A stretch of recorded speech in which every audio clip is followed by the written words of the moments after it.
Hey, dude. Hey, how you doing? Good, man. Um, You on your way?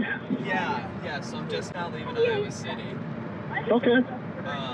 So yeah, I might be a little longer than what I usually am for driving back, because I might stop in Altoona to get some shots. Okay. But uh, but yeah, I mean, I should be there in probably 2.5, 3 hours or so. Okay. Take your time. We're home. Awesome. Yeah, sounds good. All right, dude. See you soon. Yep. Love you. Love you too. Bye. Hey, my name is Vincent, and I'm a sophomore in college about to end the year. I go to the University of Iowa, which is a couple hours away from my hometown. The buildings, sidewalks, parks, and friends are all new. This has influenced me to start to look back at my past, my old hometown friends and family.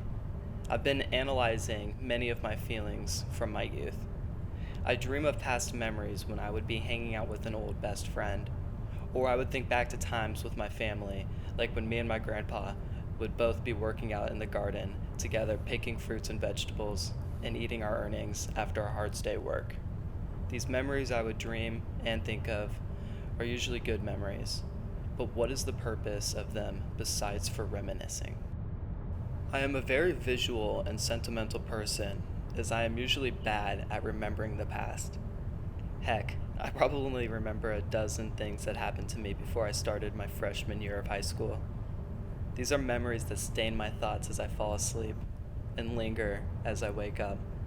They often make me wish for the past instead of appreciating the present, whereas I feel like I should appreciate them both equally. This is why I'm heading back to Altoona, my hometown next to Des Moines. I want to see if I can possibly unveil some forgotten memories and see if there is a more productive purpose for them in the present. My first stop is to visit an old park I used to fish at. This place has always been special to me, and there are a few memories I can think of when I used to visit here, including doing parkour across a few rocks to reach the other side of the pond, and when I caught a lot of koi that people were illegally dumping into the pond. Many things still felt the same. The statues stood exactly where they were before, and the rocks continued to sit unmoving.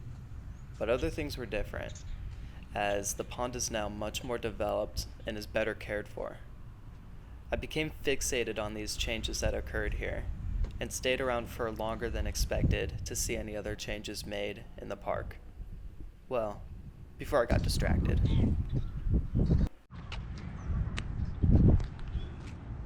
After visiting the park, I then decided it was time to return to my old neighborhood, which I was able to see from miles away because of a familiar radio tower lingering just a couple blocks away. I parked my car by the pond and took a walk to see everything. I walked past my old house and saw how big our old tree has become, and looked at the nice new fence the owners have installed. I decided to go talk to my old neighbors, and during our conversation, something hit me. Nearly everything grew or changed in some way. Almost nothing was the same. The young neighborhood boys that live next door are almost adults now, and nearly nothing about my old house or neighborhood was familiar anymore. I wanted to know what else was new or changing while talking with my old friends. This sudden realization of change was completely unexpected. Change was the only thing in my mind ever since I returned to my old hometown. Everything was new or evolving, and while I can't be there to witness most of it, it was exciting. I'm excited to go back in the future and see how things continue to change.